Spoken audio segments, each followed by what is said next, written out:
343। वैसे तो एक माना जाता है, 1 2 3 में लिखा गया है। अनुच्छेद 343 में क्या कहते हैं कि इसका उल्लेख किया गया है, ठीक है। एक बात। दूसरी बात जो हमने बताया था कि उस अनुच्छेद 343 में जो हिंदी के बारे में लिखा गया है वो ये लिखा गया है कि हिंदी राजभाषा होगी, ठीक है। और मैंने इस बारे में बात कर भी ली थी कि हिंदी जो है भारत की राजभाषा है, ना कि राष्ट्रभाषा। भारत की राष्ट्रभाषा कोई है ही नहीं, ये मैंने पिछले दिनों ही बात बता दी थी। क्योंकि राष्ट्रभाषा का मतलब ये होता है कि राष्ट्र का मतलब है देश और भाषा का मतलब भाषा, यानी कि ऐसी भाषा जो पूरे देश की भाषा हो, ऐसी भाषा जो पूरे देश में बोली जाती हो। तो ऐसी तो कोई भारत में भाषा है ही नहीं जो पूरे देश में बोली जाती है। मैंने पिछले दिन बताया था कि हिंदी केवल 10 राज्यों में बोली जाती है, 9 मुख्य राज्य हैं और एक जो है संघ शासित दिल्ली, ठीक है। तो कुल 10 राज्यों में हिंदी बोली जाती है और है कुल 36 राज्य, अर्थात देखा जाए तो 26 राज्यों में हिंदी नहीं बोली जाती, दूसरी भाषाएं हैं जो उन प्रदेशों की मुख्य भाषा है। और उसी मुख्य भाषा को आधार करके अनुसूची बनाई गई, जिसमें कुछ अनुसूचियों के आधार पर कुछ भाषाओं को सम्मिलित किया गया, ठीक है।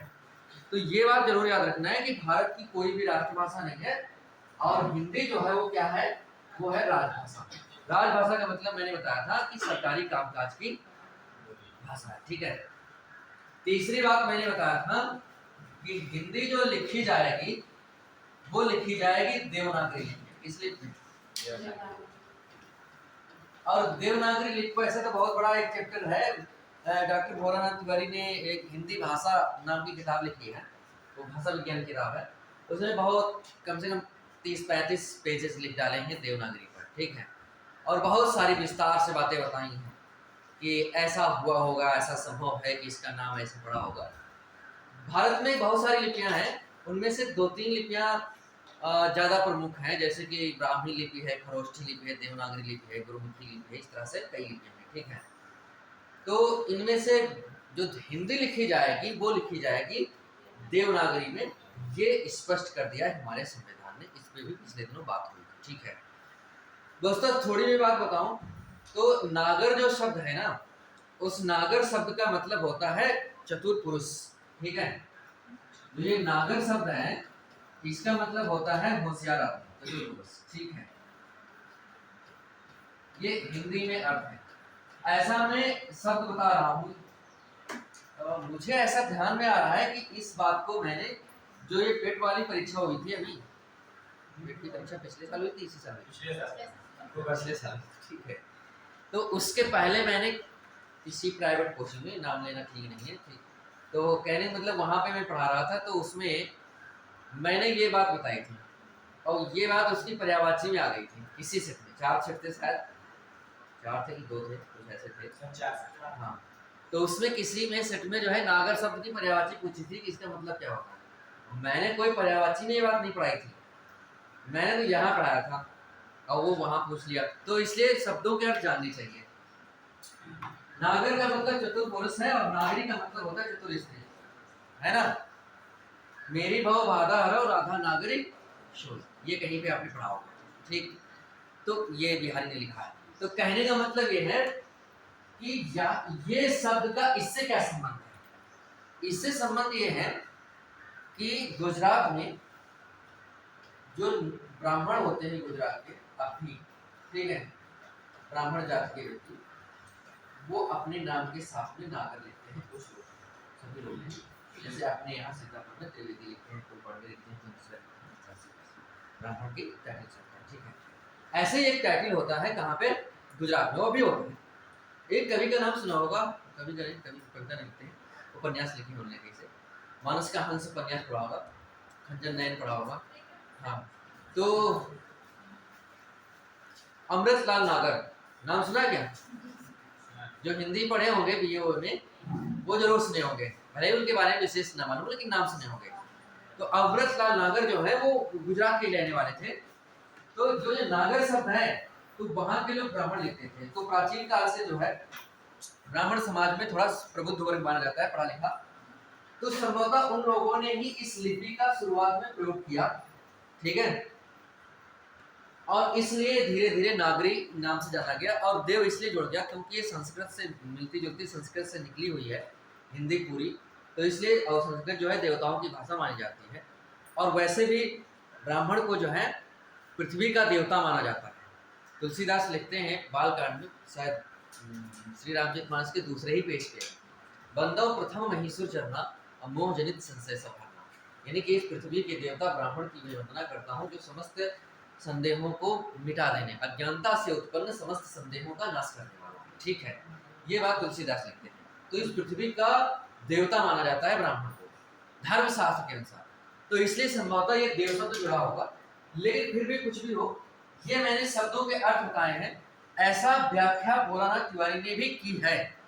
ये मैं कोई अपनी तरफ से फर्जी बात नहीं बोल रहा हूँ, जो बात प्रमाणिक रूप से किताब में, मैं उसके बारे में बात की। दूसरी बात, एक पहली शताब्दी का क्या कहते हैं, हालांकि पहली शताब्दी में ही इस नागरी शब्द का, इस नागरी लिपि का प्रयोग जो है पहली शताब्दी के पहले से होता रहा है। लेकिन पुरातात्विक साक्ष्यों में देखा जाए तो सबसे पहले यदि नागरी लिपि का कहीं पे उल्लेख मिला है तो एक जयभट्ट का शिलालेख है गुजरात में, वो पहली शताब्दी का है।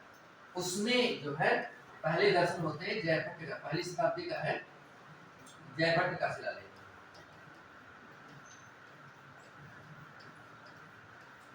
ये जयभट्ट वहां का शासक था, उसके शिलालेख में एक जो है ये गुजरात में पाया जाता है, गुजरात में, ठीक है। तो वहां पे इसके साक्ष्य मिले हैं। सबसे पुराना वही शिलालेख है। शिलालेख का मतलब समझते ही होंगे, पत्थर पे लिखा गया है ना। तो प्राचीन काल में राजा महाराजा लोग विभिन्न चौराहों पे, जैसे कि आज के जमाने में विभिन्न चौराहों पर मूर्तियां लगाई जाती हैं, तो महापुरुषों की लगाई जाती हैं। लेकिन प्राचीन काल में अब पढ़ने लिखने के और संचार के माध्यम इतने थे नहीं कि बिल्कुल कोई भी बात हो चैनल से प्रसारित करवा दो, है ना, गजट में निकलवा दो तो पूरी जनता जान जाएगी, ऐसा तो कुछ था नहीं। तो राजा के जो नियम होते थे, राजा के जो आज्ञाएं होते थे, राज्य के शासन के जो संविधान होते थे, उनको क्या कहते हैं कि विभिन्न कस्बों के चौराहों पर जो है एक स्तंभ लगवा करके या कुछ बनवा करके उसके नीचे राज्य के नियम लिखवा दिए जाते थे, या जो कुछ भी जो राजा महत्वपूर्ण समझता था उसको वो लिखवाता था, ठीक है। तो ये चीज शिलालेख में होता है। तो ये शिलालेख जो है सबसे पहला जो मिला है वो देवनागरी लिपि का प्रथम जो साक्ष्य है वो वहाँ गुजरात में मिला है, ठीक है। एक बात ये मैंने बताई थी। दूसरी बात, तीसरी बात आई थी, चौथी बात मैंने जो बताई थी वो कहा था कि जो लिपि तो हो गया, राजभाषा भी हो गई हिंदी, लेकिन अंक जो गिनती लिखना होगा मुझे, वो कैसे लिखेंगे। तो उसके लिए बात ये थी कि हमने कहा था कि अंक लिखे जाएंगे देवनागरी का अंतरराष्ट्रीय रूप। मतलब देवनागरी की गिनती जो आप वैसे पढ़ते हो, एक ऐसे हिंदी में जैसे बोलते हो, ठीक है, वो देवनागरी लिपि का मूल रूप है। अब ये लाइट चली गई, उसमें हम लिख भी नहीं सकते, ठीक। तो लेकिन देवनागरी का जो अंतरराष्ट्रीय रूप है वो है जो हम जिसको प्रायः 1 2 3 ऐसे लिखते हैं ना, वो वस्तुतः देवनागरी का अंतरराष्ट्रीय रूप है, वो अंग्रेजी का रूप नहीं है। और ये समाज में हमारे शिक्षा व्यवस्था में बहुत ही गलत जानकारी शुरू से ही दी जाती है कि ये अंग्रेजी की गिनती है, नहीं, वो हिंदी की गिनती है, उसका अंतरराष्ट्रीय रूप हो गया है। मतलब ये कि वह गिनती पूरी दुनिया में सभी भाषाओं में मान ली गई है। तो इसलिए ऐसा माना जाता है कि जो अच्छी चीज है वो विदेश की है और जो खराब चीज है वो यहाँ की है, लेकिन ऐसा नहीं है। जो अंतरराष्ट्रीय जो देवनागरी लिपि है उसी का अंतरराष्ट्रीय रूप है। अब बात यह है कि गिनती की खोज भारत ने की थी। गाना भी सुना होगा, जब जीरो दिया मेरे भारत ने, तो भारत ने केवल जीरो नहीं दिया, जीरो के साथ ही पूरी 9 तक गिनती दी, है ना। तो सारी गिनतियां वहां मिली पूरी दुनिया को। और दूसरी बात यह है कि यदि इस बात को इस दृष्टि से देखा जाए, जो सैद्धांतिक रूप है वो ये है कि जो हिंदी है वो देवनागरी लिपि में लिखी जाती है, ये स्पष्ट हुआ, अभी तक बात हो रही थी। दूसरी बात ये है कि अंग्रेजी किस लिपि में लिखी जाती है, रोमन लिपि में। तो अंग्रेजी जो लिखी जाती है रोमन लिपि में, तो उसकी गिनती भी तो रोमन लिपि में लिखी जाती होगी, तो गिनती उसकी रोमन लिपि आप जानते ही हो। अब वो उस पर लिखना दिक्कत है, ठीक है। अब गिनती में मतलब कि ऐसे करते हैं, एक और 2 लाइन खींचे, फिर 3 लाइन खींचे, फिर अब बी बना के ऐसे कर दे, फिर बी बनाया तो 5 हो गया, ये होता है। तो अंग्रेजी की गिनती ये रोमन वाली है, बात समझ रहे हैं? अंग्रेजी गिनती ये रोमन वाली है, अब वो जो है वो हिंदी की ही गिनती है। बस फर्क इतना है कि वह अंतरराष्ट्रीय रूप है जो दुनिया की समस्त भाषाओं के लिए मान्य कर दिया गया है। बात समझ पाए होंगे शायद, बस मैं इतना कहना चाहता। दूसरा इसका प्रमाण और क्या है, कक्षा 6 की किताब होगी जो ये नहीं कल शायद 5 तक चलती है, गणित नाम से या कुछ इस तरह से नाम से, कक्षा 6 की मंजरी हिंदी की होती है, मैथ की किताब, मैथ की बात। अब कक्षा 6 7 8 में जो चलती होगी, तो कक्षा 6 की जो किताब है मैथ की, गणित की, अंकगणित शायद है, हाँ। तो उसका जो पहला पार्ट है, पहला जो अंकगणित का लेसन है वो है संख्या पद्धति, नंबर सिस्टम। तो उसमें आप जाओगे तो वहां पे लिखा है कि देवनागरी लिपि का मूल रूप अंक और देवनागरी का अंतरराष्ट्रीय अंक और रोमन अंक और अरबी अंक और इस तरह से 3-4 और बताए गए, क्योंकि उसमें संख्या पद्धति पढ़ाया गया है। तो संख्याओं में पहले संख्याएं सीखोगे ना, गिनती सीखोगे, तो उसमें ये बताया गया है पूरी तरह से। और यह प्रश्न एक बार हिंदी पीजीटी में पूछा गया है कि निम्नलिखित में से हिंदी की अंक कौन से हैं, तो उसमें ये माना था उसका उत्तर। तो कहने का मतलब मेरा ये है कि ये आपको जानना है। और तीसरी बात और भी, वो किताब में तो आप कक्षा 6 की किताब में जो सरकारी वाली किताब है, ठीक है, उसमें तो आप देखिएगा संख्या पद्धति में होगा ये। दूसरा, आप जो है इंटरनेट पे आप संविधान का अनुच्छेद 343 डाल के, अभी नहीं डालेंगे, बाद में क्लास छोड़ने के बाद, ठीक है, क्लास छोड़ने के बाद आप डालिएगा अनुच्छेद 343, तो उसमें लिखा होगा कि अंक देवनागरी के अंतरराष्ट्रीय रूप होंगे, और कोष्टक में ब्रैकेट में लिखा होगा जैसे, और जैसे में 1 2 3 वाला लिखा होगा, जिसको आप जानते हो, ये चीज लिखी हो। हिंदू अरबिक भी कहते हैं ना? हाँ? सर हिंदू अरबिक क्या हिंदू है?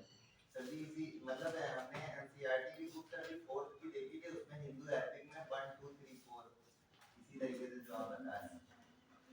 नहीं, वो कुछ हमें वो नहीं हम बता सकते हैं, जो हमने चीज नहीं देखी उसको हम नहीं बता सकते। यदि कोई ऐसी किताब हो तो हमने दिखाई है। कौन सी किताब बताया है? एनसीईआरटी में नहीं पता। चलो ठीक है, देखना किताब की देखेंगे, किताब लाना, ठीक है। एनसीईआरटी की किताब जो है मुश्किल है। सर ये हिंदू अरबिक में लिखा था, इंग्लिश में लिखा था हिंदू अरबिक 1 2 3 4, हिंदी अलग अलग, मतलब हिंदू अरबिक और रोमन ये सब अलग अलग लिखे हुए हैं। अरबी की तो दूसरी तरह से गिनतियां होती हैं। चलिए किताब लाइएगा किसी दिन, ठीक है, आपकी में हिंदी का जब वो हो। हाँ ये भी ठीक है, हाँ ये भी ठीक है। तो कहने का मतलब ये है कि वो चीज। दूसरी बात ये है कि इतनी बात याद रखना है कि ये जो मैंने बताया, अब दूसरी बात जो मैं बता रहा हूँ कि ये जो हिंदी राजभाषा है, ये तो इसके बारे में हमने बात करी है, ये संविधान के अनुच्छेद 343(1) में। अब 343(2) में क्या है?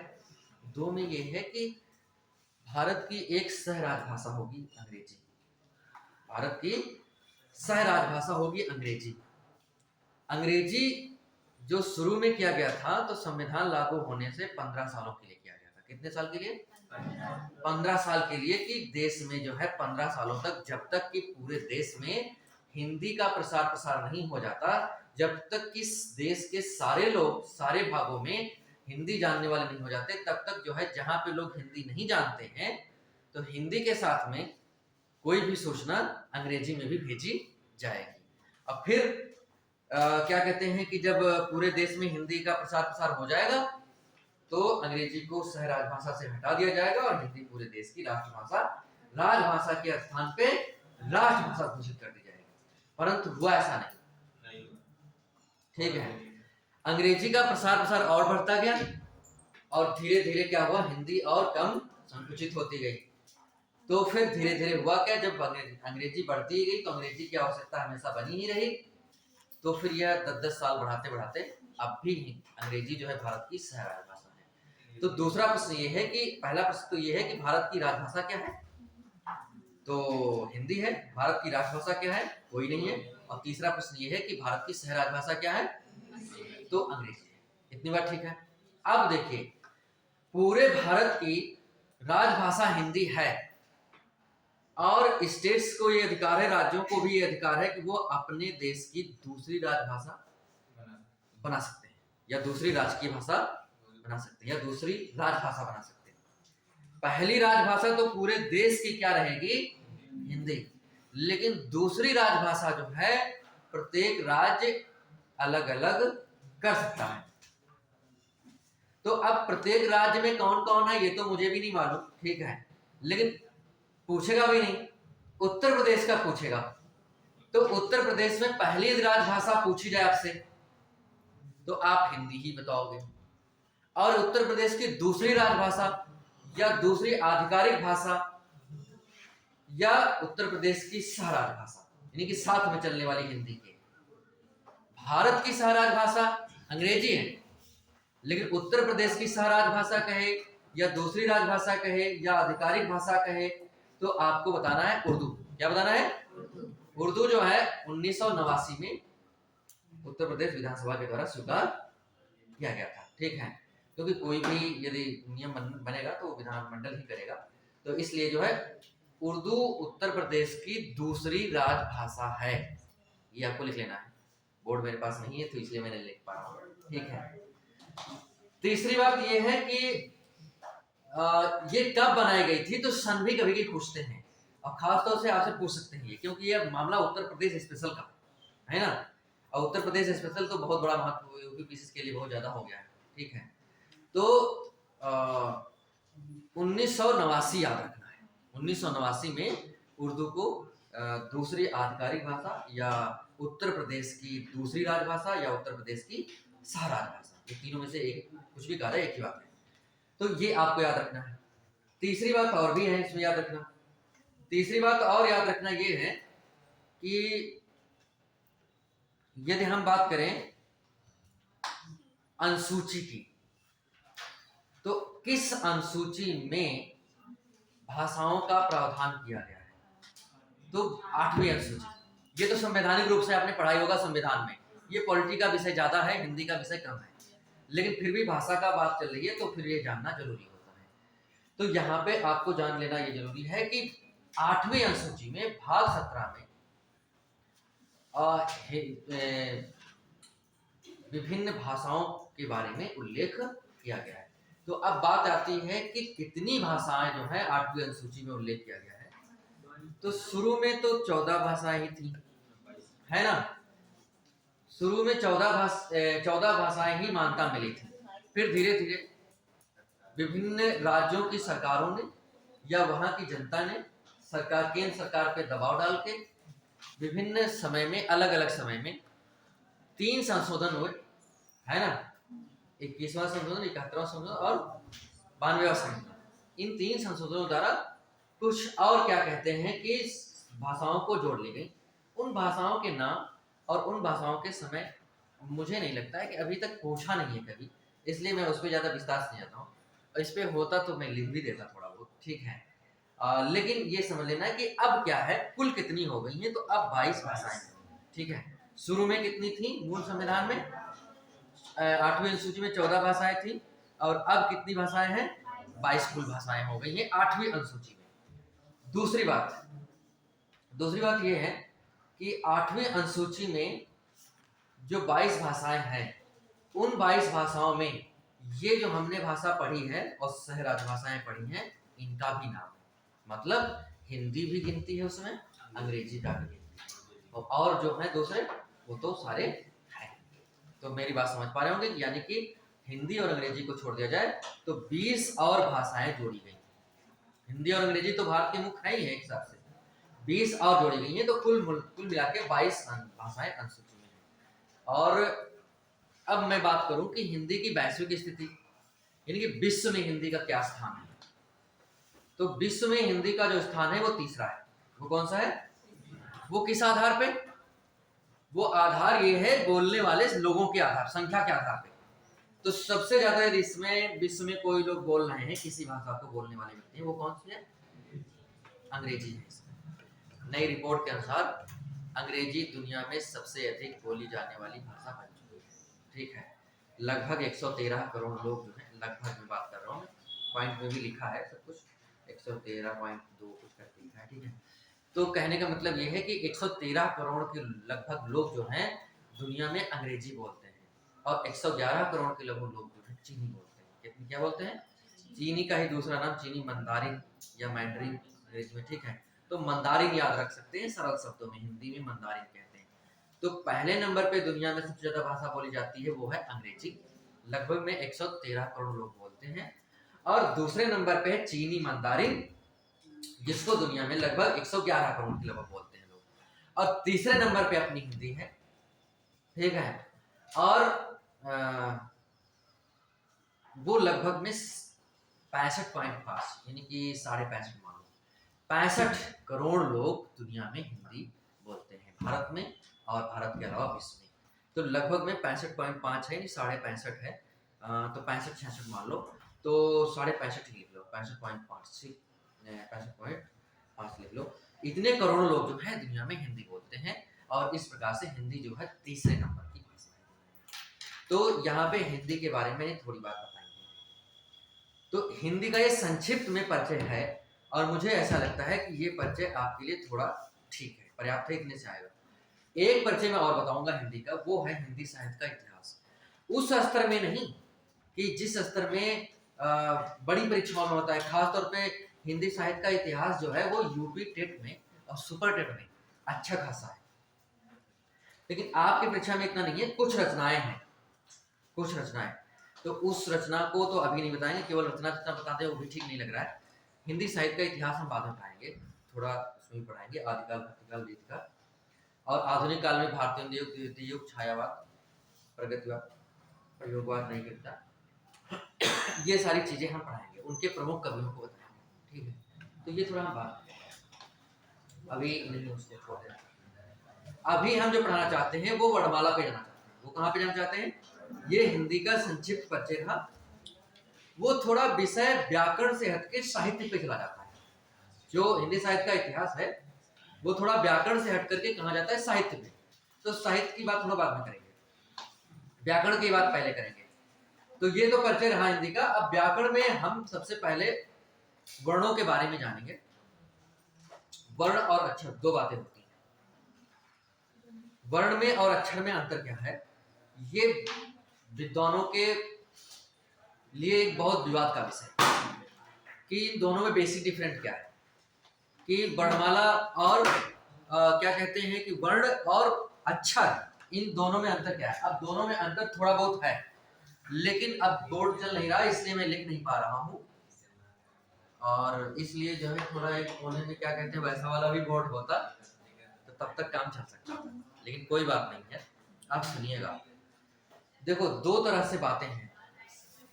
एक अक्षर, अक्षर का मतलब होता है न छरति इति अक्षर। इसका मतलब ये है कि दो शब्द मिले हैं, एक है आ और दूसरा है क्षर।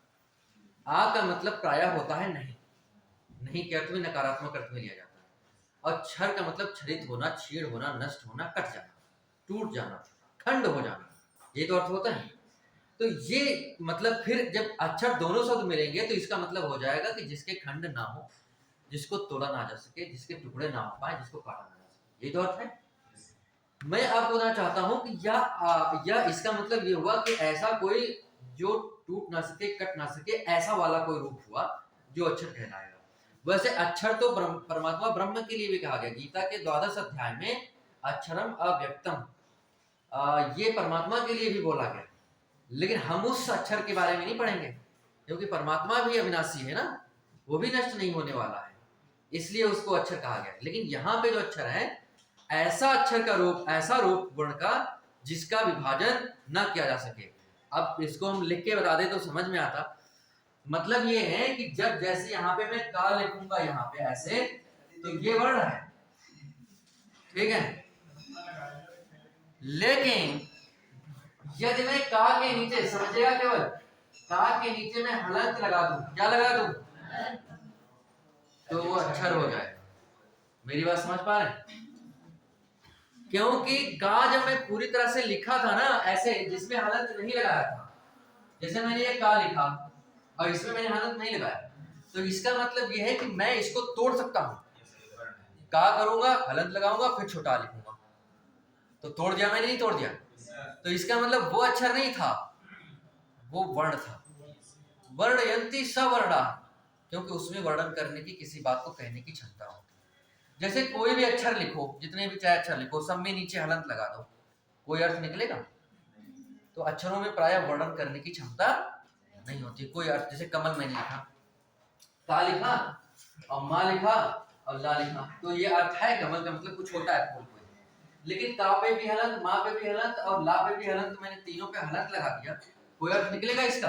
ये मुंह से ही नहीं निकलेगा। हाँ, मतलब कि अक्षर का जो शुद्ध व्यंजन होते हैं उनमें हलंत लगा रहता है, ठीक है।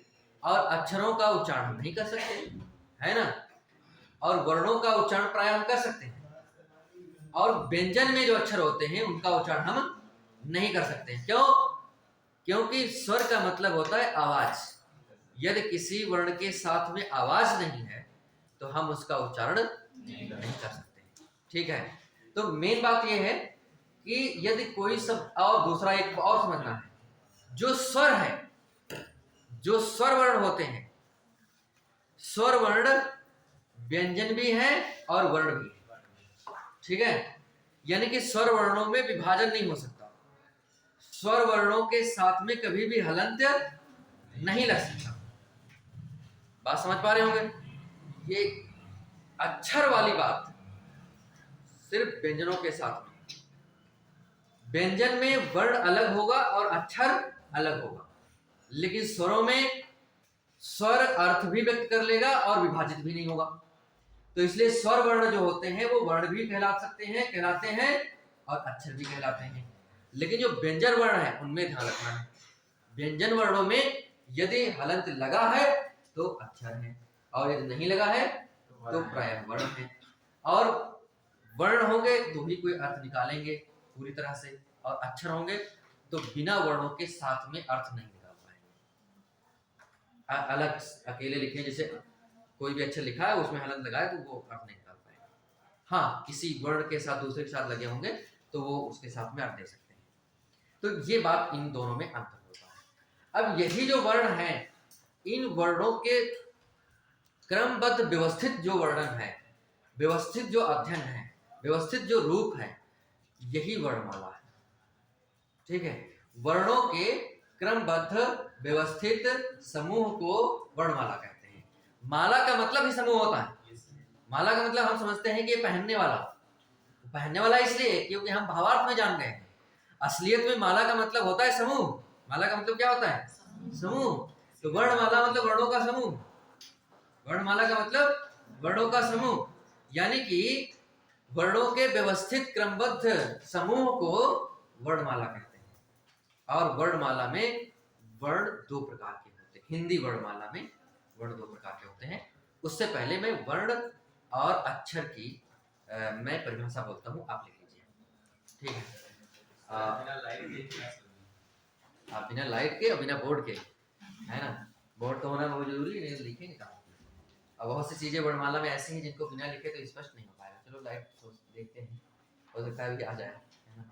हाँ, परिभाषा में बोल रहा हूँ। ये परिभाषा लिखिए, मानव मुख के विभिन्न अवयव, अवयव का मतलब भाग, ठीक है। मानव मुख के विभिन्न, मानव मुख के विभिन्न अवयवों से, अवयवों से निकली, अवयव का मतलब होता है भागखंड। मानव मुख के विभिन्न अवयवों से निकली हुई ध्वनि की, निकली हुई ध्वनि की, निकली हुई ध्वनि की, निकली हुई ध्वनि की अंतिम और अविभाज्य, निकली हुई ध्वनि की अंतिम और अविभाज्य, अंतिम और अविभाज्य इकाई को अक्षर कहते हैं, इकाई को अक्षर कहते हैं।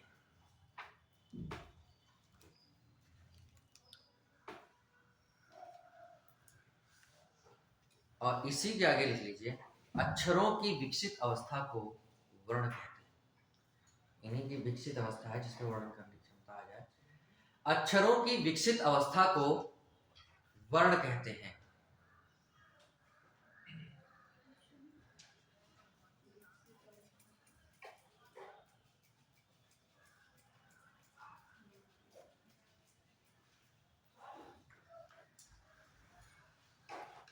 इसी में लिख लीजिए, भाषा की सबसे छोटी इकाई, भाषा की सबसे छोटी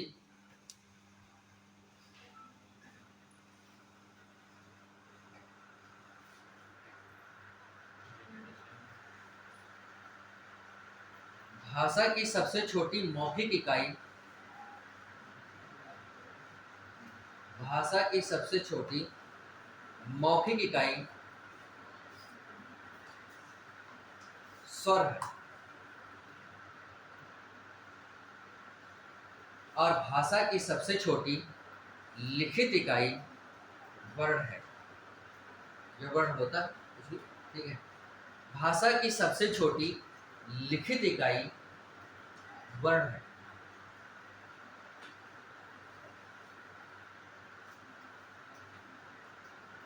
भाषा की सबसे छोटी लिखित इकाई वर्ण है। दूसरा, वर्ण दो प्रकार के होते हैं। अभी मैं इसको बताऊंगा। वर्ण दो प्रकार के होते हैं। अब पहले इसको समझिएगा।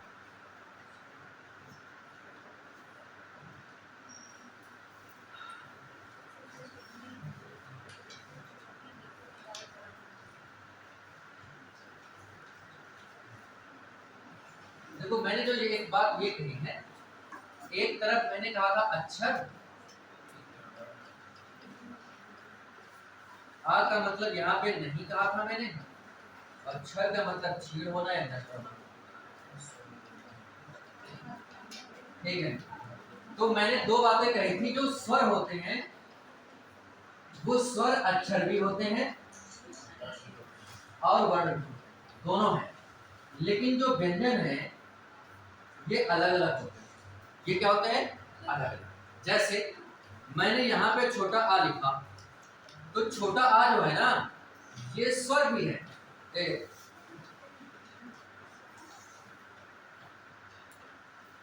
ये वर्ण भी है और यह अक्षर भी है। अभी समझेंगे। जैसे मैंने यहाँ पे का लिखा, ये व्यंजन लिखा मैंने, तो ये जो है ना, ये वर्ण है। लेकिन यहाँ पे बात ये है कि जब मैं इसको ऐसे करूंगा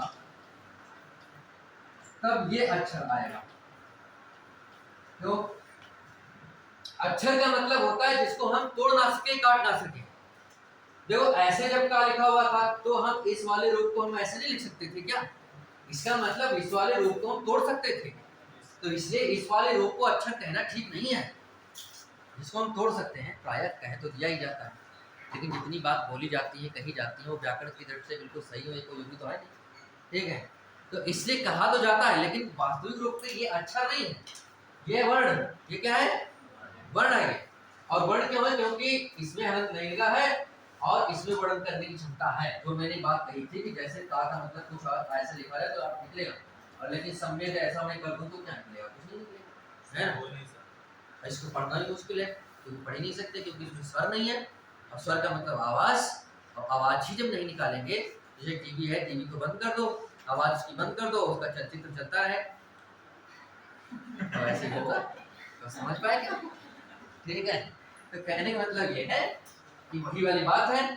तो इस वाले में स्वर है ही नहीं, तो क्या है? समझ सकते हैं खाली कुछ अपने मन में हल्के से, लेकिन वो पढ़ नहीं सकते। पढ़ने का मतलब मेरे मुख से आवाज निकलेगी, वो आवाज का मतलब स्वर, और स्वर उसमें है ही नहीं। यदि हम निकाल रहे हैं जैसे तो का, चाहे जितना धीरे निकालो, स्वर तो स्वर, चाहे धीरे स्वर हो और चाहे तेज स्वर हो, तो बिना स्वरों के शुद्ध व्यंजन का उच्चारण नहीं हो सकता। बिना स्वर के शुद्ध व्यंजन पढ़े ही नहीं जा सकते। तो वो वाली बात है। तो यहाँ पे इसको नहीं पढ़ सकते, इसको पढ़ सकते हैं क्योंकि इसमें स्वर है, ठीक है। तो इसको लेकिन अच्छा नहीं कह सकते, क्योंकि इसको हम सही कर सकते हैं, ये वाली बात है। इसको हम अच्छा कहेंगे, लेकिन वर्ण नहीं कह सकते, क्योंकि वर्णन करने की क्षमता इसमें पाया नहीं। दूसरी बात ये है कि ये स्वर है, ये स्वर में ये दोनों बातें हैं। अब मैंने ये बातें तो खत्म कर ली, दूसरी बात जो मैंने अभी बताई थी कि स्वरों की सबसे छोटी इकाई, जैसे कि मान लिया सबसे छोटा होता है स्वर। स्वर तो बहुत छोटा होगा, चलो इसको छोड़ो। फिर जाएगा अक्षर, अक्षर उससे छोटा होगा। फिर होगा वर्ण, ठीक है। वर्णों से बनेंगे क्या? वर्णों से बनेंगे शब्द, ठीक है, या शब्दांश। तो शब्दांश नहीं लिखते, सब लिखते हैं। अब शब्दों से बनेंगे उपवाक्य, उपवाक्य लिख लेंगे, वाक्य लिख लेंगे, ठीक है। तो यहाँ पे और वाक्यों से फिर अनुच्छेद पैराग्राफ बन जाएगा, ठीक। तो वैसे क्रम में देखा जाए तो ये भी छोड़ दो, अक्षर छोटा आ रहा है वर्ण से। और हमने क्या लिखा है कि भाषा की सबसे छोटी इकाई क्या है? वर्ण है। और जबकि असली बात क्या है कि भाई ये है कि जैसे कि मान लिया कि का है और इससे बड़ा ये होगा, है ना, का। अब फिर ये मान लिया कि कमल शब्द बन जाएंगे, ठीक है। और फिर मान लिया कि कोई पैराग्राफ बन जाएगा। तो ये तो अक्षर हुआ, ये वर्ण हुआ और ये शब्द हुआ। तो छोटा तो सबसे ये वाला होना चाहिए, क्योंकि इसके खंड नहीं हो सकते, तो सबसे छोटा तो ये हुआ ना। ये तो बड़ा हुआ क्योंकि अभी तो इसको जोड़ ही सकते हैं। लेकिन मैंने ऐसा क्यों लिखा है? नाम में ये लिखा रहता है कि सबसे भाषा की सबसे छोटी इकाई है वर्ण, ठीक है। तो ऐसा क्यों मैंने लिख दिया? ऐसा क्या है इसमें? इसको लिखना चाहिए अक्षर को। तो उस तो बात ये है कि भाषा की लिखा है, क्या लिखा है? भाषा की। व्याकरण की लिखा होता तो ये वर्ण अक्षर हो सकता, ठीक है। भाषा का मतलब ये है कि ये अक्षर ऐसे वाले जब होंगे, ऐसे वाले लिख लिए जाएं, तो ऐसे वाले लिखने से कोई क्या कहते हैं कि भाषा बन पाएगी क्या? कोई भाव व्यक्त हो पाएगा क्या? नहीं हो पाएगा। तो इसलिए कह रहा है कि भाषा का, तो भाषा जो है व्यक्त होगी वर्णों से, है ना। सब जगह पे हलंत लगाते चले जाओगे तो कोई भाषा, कोई अर्थ निकलेगा उसका। भाषा का मतलब हमारे विचार आदान प्रदान हो, तो उससे कोई आदान प्रदान नहीं हो पाएगा। आदान प्रदान जो विचारों का होगा वो वर्णों से ही होता है। तो इसलिए ये भाषा को व्यक्त ही नहीं कर पाएगी सही से, तो इसलिए इसको नहीं रखा गया, इसको रखा गया कि सबसे छोटी इकाई वर्ण है। तो मेरी बात ये समझ पाए होंगे। अब दूसरी बात ये है कि ये वाले वर्ण जो हैं वो कितने प्रकार के हैं? तो ये वाले वर्ण 2 प्रकार के हैं। हालांकि ये सब बातें आप जानते हो, स्वर व्यंजन वाली बातें, ठीक है। इसलिए मैं उस पर ज़्यादा समय खर्च नहीं करूँगा, मैं जल्दी थोड़ा बताऊँगा, ठीक, क्योंकि लगभग में सारी बातें जानते हैं आप लोग। तो हम उससे बात कर लेते हैं कि वर्ण 2 प्रकार के होते हैं। हिंदी में वर्ण कितने प्रकार के होते हैं? वर्ण 2 प्रकार के।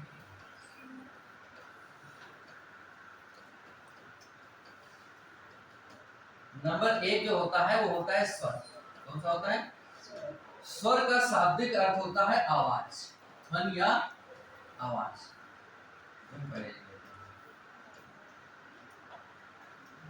स्वर का शाब्दिक अर्थ होता है ध्वनि या फिर आवाज, ठीक बात है। ये स्वतंत्र होते हैं, मैं थोड़ा लिख रहा हूं संक्षेप में, ये स्वतंत्र होते हैं।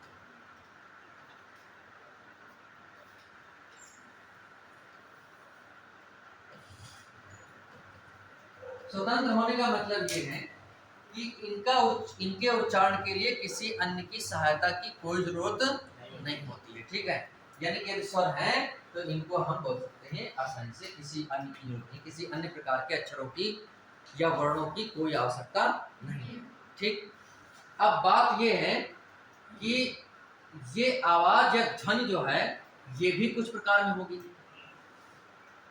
इसकी यदि और अच्छे से परिभाषा लिखी जाए कि जिन वर्णों का उच्चारण स्वतंत्रता पूर्वक किया जा सके उन्हें स्वर वर्ण कहते हैं, ठीक है। स्वर का शाब्दिक अर्थ होता है ध्वनि या आवाज। स्वर स्वतंत्र होते हैं, जिन वर्णों का उच्चारण स्वतंत्रता पूर्वक किया जा सके उन वर्णों को स्वर वर्ण कहते हैं। ऐसी परिभाषा मुझे ठीक ढंग से लिखनी हो तो हम लिख सकते हैं, अन्यथा समझ रहे हो तो कोई बात नहीं है, ठीक है। अब दूसरी बात यह है कि अब ये स्वर कितने प्रकार के होते हैं, व्यंजन की बात करेंगे, ठीक है। स्वर कितने प्रकार के होते हैं? तो हिंदी में स्वर 2 प्रकार के होते हैं। हिंदी में स्वर 2 प्रकार के होते हैं। 2 इसलिए मैं लिख रहा हूं क्योंकि एक तीसरी भी बात है, और वो तीसरी बात हिंदी में पूछते हैं और फिर भी क्या कहते हैं कि उसको प्रकार के दायरे में शामिल नहीं किया गया है। वो क्यों नहीं किया गया वो भी बात होगी, ठीक है। तो यहाँ पे देखेंगे कि हिंदी में स्वर कितने होते हैं। तो हिंदी में स्वर 2 प्रकार के होते हैं।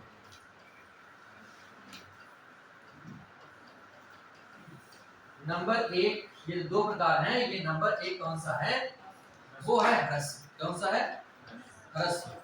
इसी को कहते हैं लघु। इसी को कहते हैं मूल, ऐसा तो इसी को कहते हैं एक मात्रिक भी कहते हैं। हाँ, तो यहाँ पे इसी को क्या कहते हैं, ये कहते हैं, इतने नाम है इसके, चाहे इसको कहो हर्ष स्वर, चाहे इसको कहो लघु स्वर, चाहे इसको कहो मूल स्वर, या फिर एक मात्रिक स्वर, बात एक, तीनों एक ही चीज है।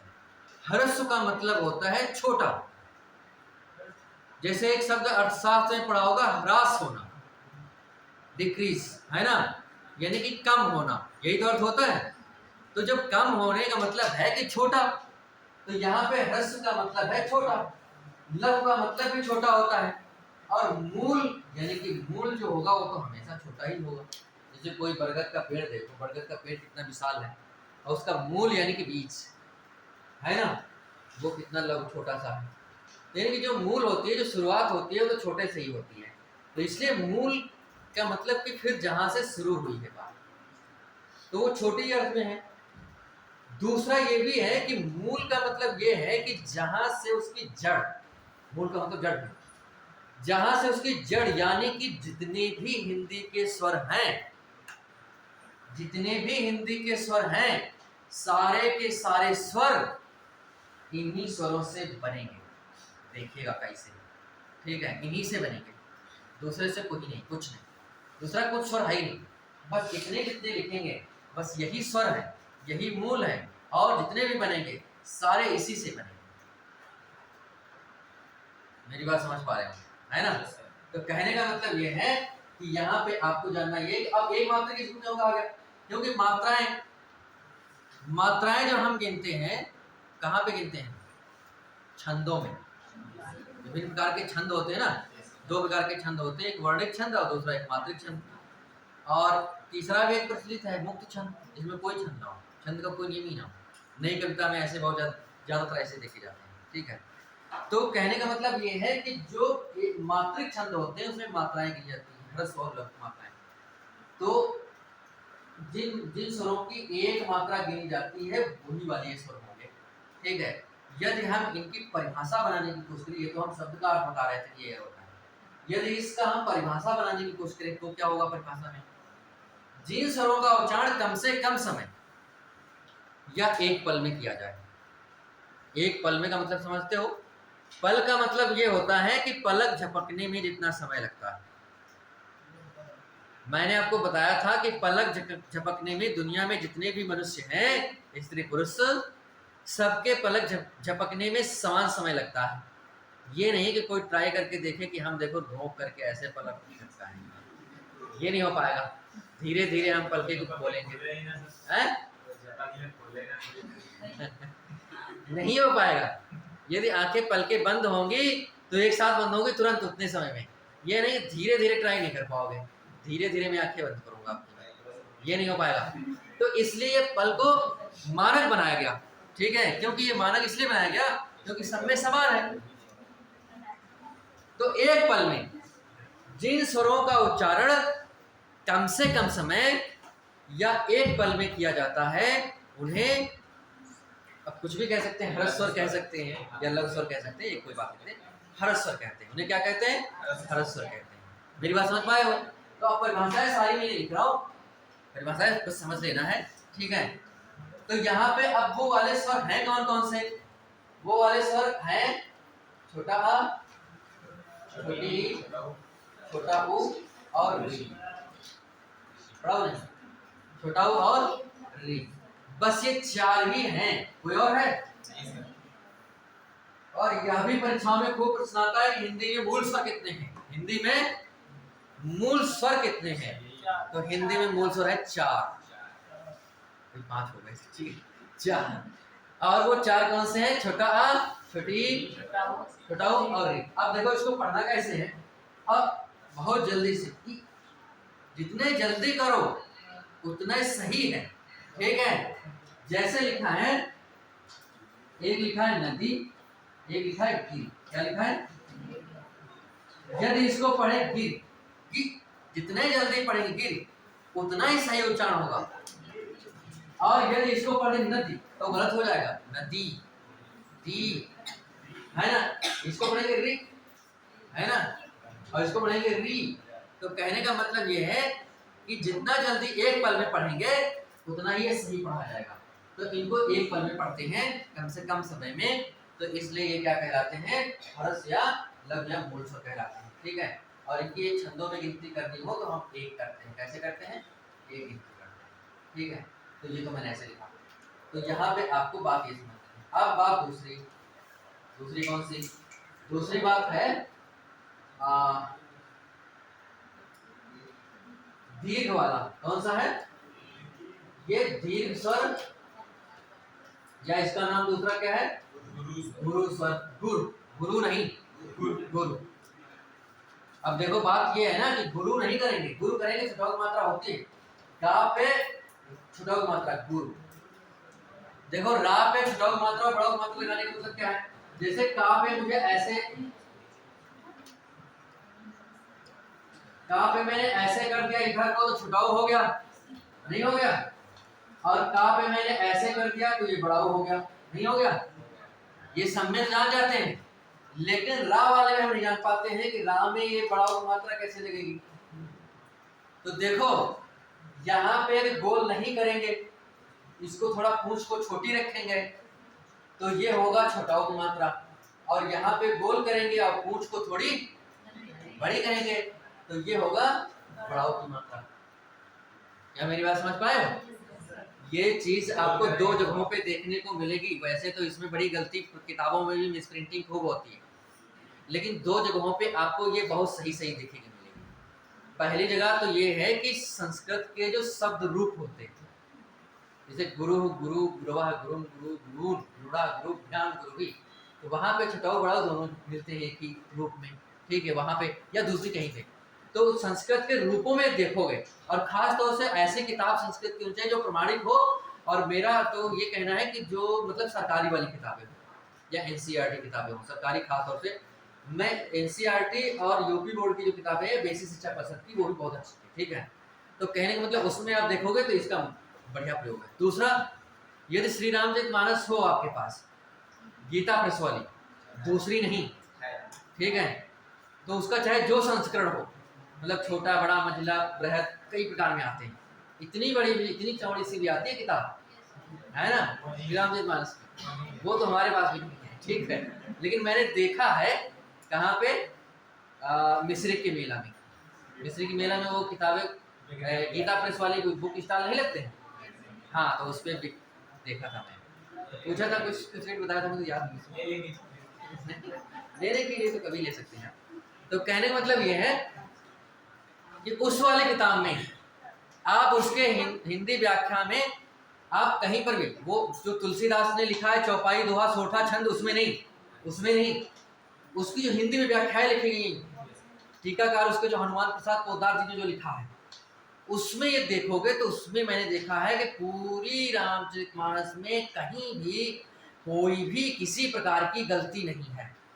प्रिंटिंग को लेकर के, छपाई को लेकर के, छपाई को लेकर के कोई गलती नहीं। आज तक मैं कोई गलती, 2007 से मैं पढ़ रहा हूँ उस किताब को, आज तक मैं कोई गलती में नहीं ढूंढ पाया हूँ, मतलब एक भी पाई मात्र गलती, कोई गलती नहीं। तो उसमें ये चीजें देख सकते हैं। तो कहने मतलब गुरु है, ये बात आई तो मैंने बता दिया। यहाँ पे गोल ना हो, छोटी पूंछ हो तो छुटाऊ मात्रा लगी है। यहाँ पे गोल हो, बड़ी पूंछ हो तो अपेक्षाकृत, अपेक्षाकृत हो, ये नहीं कि जैसे कि प्राइमरी स्कूल में बंदर की पूंछ बनाई जाती है, उतनी बड़ी ना हो, है ना, मतलब इससे बड़ी।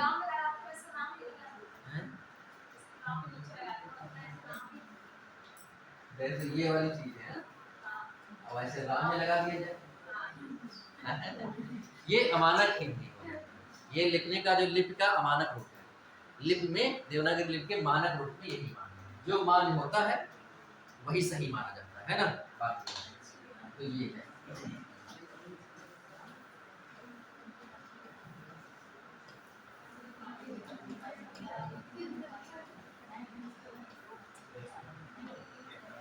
तो इसको कहते हैं दीर्घ कहते हैं, गुरु कहते हैं, और एक इसका और नाम है संयुक्त स्वर। क्या नाम है? और दूसरा एक और नाम है इसका संधि स्वर, और तीसरा एक और नाम है इसका क्या है? द्विमानी।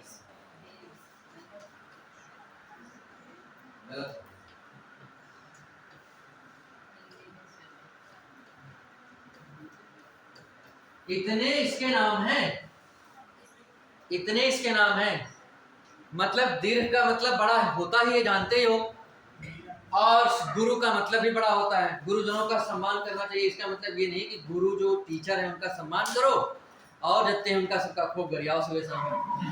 नहीं, गुरु का मतलब बड़े, जो हमसे उम्र में बड़े हैं, प्रतिष्ठा में बड़े हैं, धन संपत्ति में बड़े हैं। वैसे तो बड़ा एक कहा गया है, नीति सत्यम में एक श्लोक है कि यस्यास्ति वित्तम सनरा कुलीना सपन्नता सत्त्वान भुरभ्यः स एव च सत्जलसेना सर्वे गुणात् कांचनमास्ते। यानी कि जिसके पास धन है उसी के पास सारे गुण हैं, वही विद्वान है, वही कुलीन है, वही वेदों का जानकार है, वही पंडित है, वही ज्ञानी है। और क्या कहते हैं कि सारे गुण उसके वो देखने योग्य है, वही वक्ता है। सये वक्ता सच दर्शनीय, यानी कि 10 आदमियों के बीच में बोलेगा तो लोग उसी की सुनेंगे, गरीब आदमी को नहीं सुनेगा। और सच दर्शनीय वही देखने योग्य है। 100% गलत नहीं, 100% सही है। तुम चाहे जितना मेंटेन बन के आओ, कुछ नहीं, अभी अंबानी सीताराम में आओ, देखो व्यवहारिक है। और व्यवहारिक रूप से ऐसा ही है, जिसके पास पैसा है उसके अंदर सारे गुण हैं, है ना। और ऐसा समाज में फील किया जाता है। तो कहने का मतलब ये है कि गुरु का मतलब यहाँ पे है बड़े, अपने से अब किसी भी आधार में बड़े हैं तो उनको मुझे। अब संयुक्त का मतलब होता है जुड़ा हुआ। संयुक्त का मतलब क्या होता है? जैसे कि संयुक्त राज्य अमेरिका, अमेरिका में कई राज्य जुड़ करके एक देश बनता है, तो इसलिए संयुक्त का मतलब जुड़ा। संधि का मतलब जोड़ या मेल होता है, ये तो पढ़ेगी व्याकरण हिंदी में, है ना। तो ये जुड़ के बनेंगे। अब इसकी पूरे की परिभाषा में बताऊं तो क्या, तो वही परिभाषा जो पिछली वाली थी ना, उसी पे आधारित करेंगे। जिन स्वरों का उच्चारण लघु स्वरों की अपेक्षा 2 गुने समय में अथवा 2 पल में किया जाता है। 2 गुना समय का मतलब हो गया कि वो 1 पल में उच्चारण का होता था, तो इसका कितने में होगा? 2 पल में होगा। तो सीधा सीधा है। तो जिन स्वरों का उच्चारण लघु स्वरों की अपेक्षा 2 गुना या 2 पल में किया जाता है उन्हें दीर्घ स्वर कहते हैं, ठीक है। और दीर्घ स्वर 2 प्रकार के होते हैं। दीर्घ स्वर 2 प्रकार के होते हैं। दीर्घ स्वर 2 प्रकार के होते हैं, वो देखो। दीर्घ स्वर 2 प्रकार के होते हैं।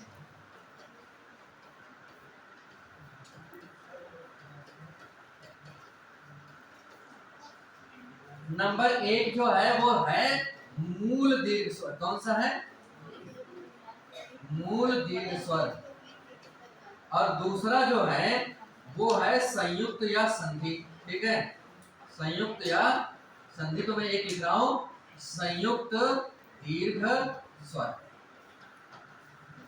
दीर्घ ये दोनों है, लेकिन एक मूल दीर्घ है और एक संयुक्त दीर्घ है।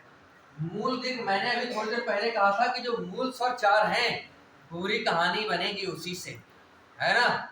तो यहाँ पे आपको समझना ये है कि जो मूल वाले हैं, तो जैसे कि मूल का मतलब मूल स्वर थे कौन?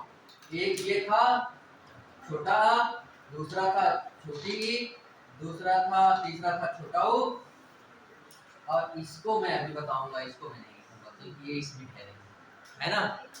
देखो यही वाले तो मूल थे, और इन्हीं को दुगने समय में उच्चारण करना है, तो इसी में कुछ छोटा बड़ा घटा करके, कुछ बढ़ा करके इसको कर दिया गया दीर्घ। जैसे इसमें एक गड्ढा लगा के दीर्घ कर दिया गया, जैसे इसमें एक क्या कहते हैं कि ये झंडा लगा के बड़ा कर दिया गया, एक इसमें एक पूंछ लगा के बड़ा कर दिया गया है। मतलब मूल वैसे ही वाले थे, दूसरा कहीं से नहीं लाया गया। मैंने कहा था कि ये 4 मूल ऊपर लिखे हैं ना, सारे हिंदी के स्वर बनेंगे उसी से, दूसरा कहीं कुछ नहीं है। बस 4 ही स्वर हैं हिंदी में मूल, और उन्हीं मूल से दूसरे वाले स्वर बनेंगे। तो ये देखो मूल थे, और उन्हीं को मैंने थोड़ा थोड़ा उसमें जोड़ करके दीर्घ बना लिया, है कि नहीं। अब उसी को कुछ कर करके हम संयुक्त में बना लेंगे। जैसे कि संयुक्त में होते कौन से, पहले ये समझे। तो एक तो होगा ए, दूसरा होगा ए, और तीसरा होगा ओ, और चौथा होगा औ। अब देखो संयुक्त का मतलब होता है जुड़ा हुआ, तो ये जुड़े हुए हैं, इसका मतलब जुड़ा हुआ। अब देखो बात ये है कि जैसे आपने संधि में पढ़ा होगा, खास तौर से ये दोनों चीजें पढ़ी होंगी, गुण संधि। कहाँ पढ़ी होगी? नहीं पढ़ी होगी तो देखना, आगे देखा जाएगा, पढ़ाएंगे। ठीक है, थोड़ी बहुत तो जानते हो क्योंकि तो हाई स्कूल इंटर में भी है। ठीक है, तो गुण संधि में आपने पढ़ा क्या है कि जैसे कि छोटा आ में यदि ई जोड़ देंगे तो क्या बन जाएगा? ए। और एक और सुना होगा, और इसी तरीके से छोटा आ में यदि ए जोड़ देंगे तो आई बन जाएगा, नहीं बन जाता? ये वाला जो नियम है ये गुण संधि का नियम है, और ये वाला जो नियम है ये वृद्धि संधि का नियम है। मेरे ख्याल से जरूर ये जानते होंगे, है ना? सदा प्लस एव जैसे सदैव होता है ना? मत प्लस एक मतैक, है ना? तो यहाँ पे आप ये समझ रहे हैं कि दूसरी बात उसकी बात करें तो यहाँ पे छोटा आ और प्लस छोटा ओ जोड़ देंगे तो क्या बन जाएगा? वो बन जाएगा। जैसे महा प्लस उत्सव बराबर महोत्सव। अब दूसरी बात यदि इसी में छोटा आ और प्लस में ओ जोड़ दूं तो ये वृद्धि संधि के नियम से वृद्धि संधि के नियम से अ बन जाएगा। यानी कि ये बना है गुण संधि के नियम से और ये वाला बना है वृद्धि संधि के नियम से। और दूसरी बात मैं एक और बोल दूंगा कि जैसे यहाँ पे छोटा आ की जगह पे बड़ा आ भी होता तो भी नहीं होता, छोटी की जगह पे बड़ी होता तो भी नहीं होता, है ना? तो उससे कोई मतलब नहीं, लेकिन एक को समझाना है केवल। वो तो संधि में पढ़ेंगे कि दोनों तरफ में छोटा आ हो चाहे बड़ा हो कोई दिक्कत नहीं है, उधर भी छोटी बड़ी हो कोई दिक्कत नहीं है, बनेंगे एक ही चीज। लेकिन मुझे यहाँ पे जो बात बतानी है वो ये बात बतानी है कि ये संयुक्त स्वर हैं और ये दो मिले। पहले ये तो पहले छोटा था और ये छोटी थी, यदि पहले ये क्या थे? लघु थे, छोटे वाले हर्ष वाले थे, और जब दो मिल जाएंगे तो दुगना नहीं हो जाएंगे? जब दुगना हो जाएंगे तो द्विगुना हो गया, और दो मिले हैं जुड़े हैं तो इसीलिए इसका नाम है संयुक्त या संधि दीर्घ स्वर। नहीं, और ये मूल वाले से थोड़ा बहुत परिवर्तन करके बने थे तो ये है मूल दीर्घ स्वर और ये है संयुक्त। ऐसा क्या पूछता है कभी? मेरे ख्याल से पिछले वीडियो में पूछा था एक बार, इसमें से दीर्घ संधि है दीर्घ स्वर कौन सा? तो दीर्घ स्वर कौन सा है? तो उसने लिखा था री है, ए है, ई है और कुछ लिखा था औ है। तो इसमें कहा था दीर्घ स्वर बताओ कौन सा है? तो दीर्घ स्वर जो है ये इसने माना था उत्तर, क्योंकि दीर्घ स्वर तो ये भी है और दीर्घ स्वर ये भी है, तो उसने मूल वाले को मान लिया था। क्या मान लिया था? मूल वाले को। तो इसलिए मूल वाले और संयुक्त वाली ये दोनों बातें समझनी है। दूसरी बात, यदि हम ये वाली कहानी समझ रहे हैं तो संधि में संधि के नियम से तो संधि हम समझ रहे हैं। दूसरी बात, ये वाली बात यदि हम समझ रहे हैं तो इसके उच्चारण स्थान तो हम सीख जाएंगे। कैसे? यदि हमें केवल छोटा आ का उच्चारण स्थान मालूम है, आपको सुनिए ना, कंठ। ठीक है, इसका उच्चारण कंठ है। क्या है? और इसका नाम तालु, इसका उच्चारण स्थान तालु। तो फिर ए का उच्चारण स्थान क्या होगा? तो कंठ तालु होगा। दो से मिलके बनेगा, दो से मिलके बना है तो दो इसका उच्चारण स्थान होगा, ए का उच्चारण क्या होगा? कंठ तालु। मेरी बात समझ पा रहे हो? इसको कहने का मतलब है कि इसके उच्चारण स्थान को भी समझने में बिल्कुल एकदम आसानी होगी, एकदम बहुत सरलता से समझेंगे। उच्चारण स्थान तो बाद में बताएंगे, ठीक है? तो ये किससे मिलकर के बने हैं ये भी जानना जरूरी है। और ये संयुक्त क्यों कहे गए शायद समझ पाए होंगे। और ये मूल क्यों है? क्योंकि ये इन्हीं से देखो सब बन रहे हैं। ये वाले मूल चार थे, मूल स्वर, और देखो मूल से ही ये थोड़ा वो जोड़ के बना दिए गए मूल दीर्घ स्वर, और इन्हीं को दो दो जोड़ करके बना दिए गए संयुक्त दीर्घ स्वर, है ना? मतलब असली में बस इतने ही क्या कहते हैं स्वर हिंदी में है मूल रूप से, चार ही मूल स्वर हैं। पूछा भी जाता है मूल स्वर हिंदी में चार, और शेष इन्हीं से बनते हैं, ठीक है? अब दूसरी बात, एक बात मैं और बताऊं, जैसे इसका दीर्घ होगा ये, इसका दीर्घ होगा ये, इसका दीर्घ होगा ये, तो फिर इसका दीर्घ क्यों नहीं बना? इसका दीर्घ होता है, इसका भी दीर्घ होता है, लेकिन वो हिंदी में मानक नहीं है। वो क्या है? तो हम पढ़ा रहे हैं हिंदी है, तो इसलिए हमने उसके बारे में कोई बात नहीं। जब हम संस्कृत वर्णमाला पढ़ते हैं तो उसमें आता है, लेकिन बात आई है तो मैं आपको बताता हूँ, लेकिन हिंदी में उसको जोड़ना मत, उसको साइड में ही रखना, ठीक है? जैसे ये है री, अब इसकी मात्रा होती है ये, और एक होती है बड़ी री, एक ऐसे और यहाँ पे दो बोल ऐसे जुड़ा हुआ, अब इसकी मात्रा होती है ऐसे, ठीक? जैसे इसमें का में लगाना हो तो एक बार लगाएंगे, और इसको लगाना हो तो दो बार लगाएंगे। इसको पढ़ना हो तो इसको पढ़ते हैं री, और इसको पढ़ना हो तो इसको पढ़ते हैं री। ठीक बात है। ई ई उ उ, वैसे री री, लेकिन वो बड़ी री हिंदी में मानक वर्ण नहीं है, तो इसलिए हिंदी में प्रयोग नहीं होता है, तो इसलिए वर्णमाला में भी नहीं प्रयोग हुआ, तो इसलिए उसको यहाँ पे अध्ययन नहीं करना है। बस मैंने एक साइड में बात बताई है कि संस्कृत में होता है, तो संस्कृत में ये चीज होती है, यहाँ पे ये चीज ठीक है। तो वो वाली बात ज़्यादा याद नहीं रखनी है, ज़्यादा जिसके पास संस्कृत हो ईटी में वो ध्यान रखेगा, उसको तो मालूम ही होना चाहिए, ठीक है। और लेकिन अन्य बात आपको ये वाली रखनी है, ठीक बात है। तो मैंने स्वर आपको बताया। अब स्वर जो है वो कुल हुए कितने, तो ये मूल तो 4 थे, और ये थे 3, और ये थे 4, तो ये कितने, 7 4 11। तो यहाँ पे हिंदी में कुल स्वर कितने हैं, 11 है। हिंदी में कुल स्वर कितने हैं, एक बात बिल्कुल ठीक दिन से समझ लीजिए कि हिंदी में स्वर कितने हैं, तो 11 है। कुल स्वर कितने हैं, तो 11 है। कैसे ही पूछे 11 ही हैं, ज्यादा कम नहीं। दो बातें और हैं जो ये 13 लूसेंट ने लिख रखा है लड़कों को कंफ्यूज करने के लिए, समझ रहे हैं। वो ये है कि अयोग वाह जो दो होते हैं, कौन से, बस वही गलती किए, इसको मैं मना करता हूं आपको। अब नहीं बताओगे अंग, यदि पूछूंगा कभी कि अयोग वाह कौन से हैं, कितने हैं, तो 2 बताए तो सही बताया आपने, और कौन से तो आपने कहा अंग, और ये उत्तर गलत। आपको बताना है अनुस्वार और विसर्ग।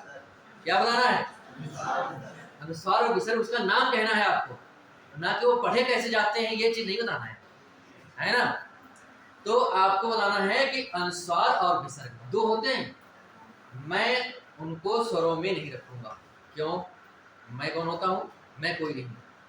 उनमें जो प्रामाणिक किताबें हैं, जो आपके जैसे कि पृथ्वीनाथ पांडे, डॉक्टर हरदेव बाहरी, और डॉक्टर भोलानाथ तिवारी, और डॉक्टर वासुदेवानंद प्रसाद। डॉक्टर वासुदेव प्रसाद की किताब मैंने बताया था शायद खरीदने के लिए आपको, ठीक है। उसकी व्याकरण बहुत अच्छी है। शब्दावली के लिए मैंने बताया था हरदेव बाहरी खरीद लो, या फिर पीएन पांडे खरीद लो, पृथ्वीनाथ पांडे, ठीक है। तो ये दोनों शब्दावली का मतलब होता है पर्यायवाची, विलोम, तत्सम, तद्भव, मुहावरे खूब सारे लिखे गए, 1500, ठीक है। और उस वाली में जो डॉक्टर वासुदेव प्रसाद की है, उसमें इतने नहीं लिखे गए, उसमें 100-150 ही लिखे गए, तत्सम, तद्भव, मुहावरे, पर्यायवाची, और लेकिन उसकी व्याकरण बहुत विस्तार। जैसे संज्ञा लिखा गया है तो संज्ञा बहुत कम से कम 25-30 पेजों में लिखा गया है, और ये पीएन पांडे में या हरदेव बाहरी में जो संज्ञा लिखा गया है वो 1-2 पेज में, ठीक है। तो उसकी व्याकरण, तो इन सब किताबों में जो लिखा गया है, तो अयोग वाह को स्वर के अंतर्गत ना रखते हुए व्यंजन के अंतर्गत रखा गया है। कहाँ रखा गया है, तो इसलिए मैं व्यंजन के अंतर्गत ही रखूंगा, ठीक है।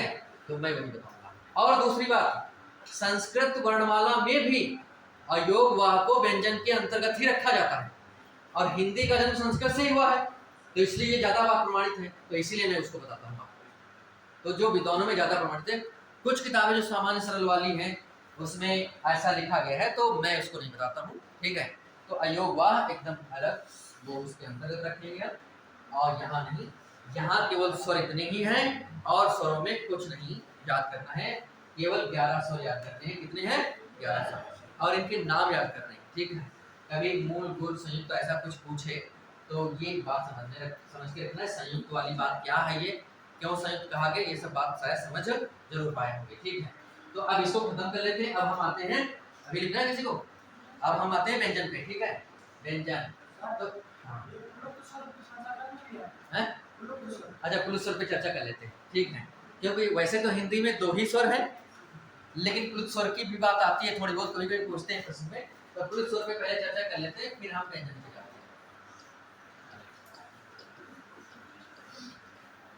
वस्तुतः कुल स्वर जो है ये वैदिक संस्कृत का स्वर है, ठीक है, लेकिन हिंदी में पूछा गया है, पूछा जाता है। हिंदी में प्रायः इसका जो प्रयोग होता है वह किसी को बुलाने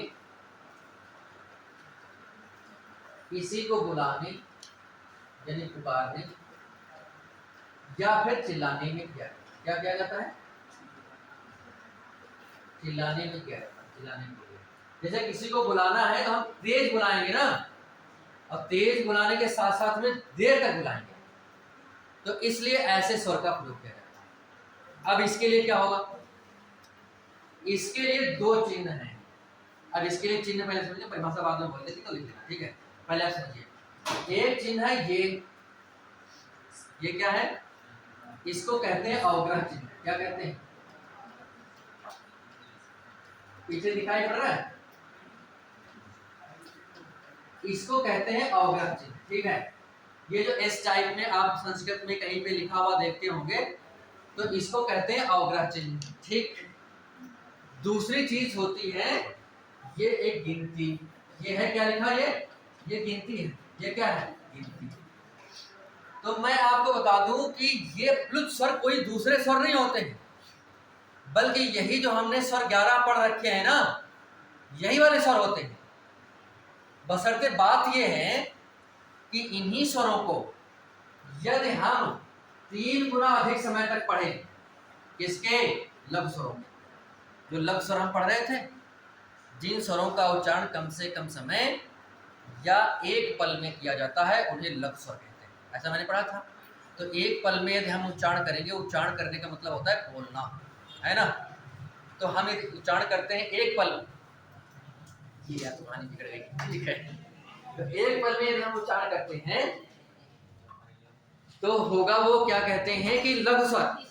लेकिन उसी को कर दे 3 गुने समय में, उसी को क्या कर दे? 3 गुने समय में। तो 3 गुने समय में यदि हम कर रहे हैं तो वो हो जाएगा प्लुत। वो क्या हो जाएगा?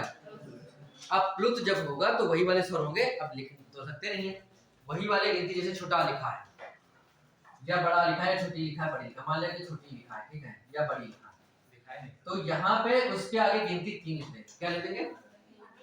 गिनती 3 लिखेंगे। ये संस्कृत का नियम है। ये किसका नियम है?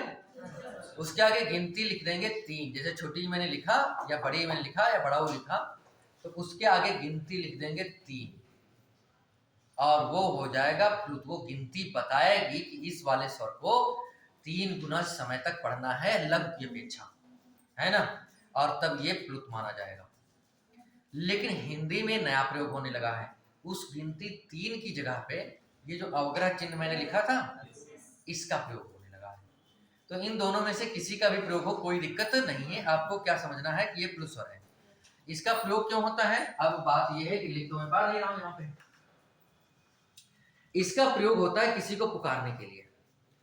तो जैसे मान लिया किसी का नाम, इनका क्या नाम? अभिषेक, ठीक है? तो इनको मुझे पुकारना होगा तो क्या करूंगा? अभिषेक। अच्छा, तो कहने का मतलब ये है, तो मैंने किस स्वर पे क्या कहते हैं कि मैंने जोर और देर तक बोला। अभिषेक, से को मैंने देर तक बोला। से देर तक इसलिए मैंने बोला कि ये आवाज रुकी रहे, थोड़ा आवाज इनके कानों तक पहुंच जाए, पता नहीं है कहाँ घूम रहे हो, ठीक है? तो कहने का मतलब ये है कि इसके लिए प्रयोग होता है हिंदी में। या कॉमिक्स वगैरह में आपने देखा होगा, कहीं पे लिखा है छाप, पा लिखने के बाद ऐसे ऐसे ऐसे ऐसे चिन्ह लगा दिया गया वगैरह वाले। तो मतलब कि कोई ध्वनि निकल रही है देर तक, ध्वनि निकल रही है देर तक, तो उस देर तक की ध्वनि को व्यक्त करने के लिए ऐसा होता है हिंदी में। संस्कृत में प्रायः मंत्रों के लिए होता है। किसमें होता है? मंत्रों में। मंत्रों का जब उच्चारण करते हैं तो हम किसको देर तक करना है, किस स्वर को देर तक उच्चारण करना है, और किस स्वर को जल्दी करना है, कम समय तक करना है, इसका निर्धारण पहले से हो जाता है। इसका निर्धारण क्या होता है? पहले से। जब वैदिक वेद पढ़ेंगे तो उसमें सब जगह पे बताया गया कि किसको, सब पे खड़ी लाइनें बड़ी लाइनें सब एक एक अक्षर पे खींची गई है पूरी किताब में कि किसको किस रूप में किस स्वर के अंतर्गत पढ़ना है आपको। क्यों ऐसा है? क्योंकि वैदिक जो संस्कृत है वो बताते हैं कि बहुत वैज्ञानिक संस्कृत है। मतलब ये है कि उसमें एक एक बात बताई गई है कि किस ढंग से आपको किस देवता से कैसे बोलना है, और ये सही भी है। ऐसे जैसे कि इसको थोड़ा व्यवहारिक रूप से समझें कि जैसे कि मुझे अपने किसी अधीनस्थ कर्मचारी से बोलना है तो चाहे जैसे बोल दो, चलो यहाँ, ठीक है, हो गया। और लेकिन मान लिया किसी अधिकारी, जैसे मान लिया कि हमें लेखपाल से कोई काम करवाना है, निवास प्रमाण पत्र बनवाना है, निवास प्रमाण पत्र हमने फॉर्म ऑनलाइन दिया, बना दियो। नहीं मिलेगा सर। देखी 2 बार हमको कहेगा ठीक है निकलो तुम यहाँ से, तुरंत रिजेक्ट कर देगा वहां जाते ही। तो बोलने का ढंग भी होना चाहिए, जो बात हम जिस यस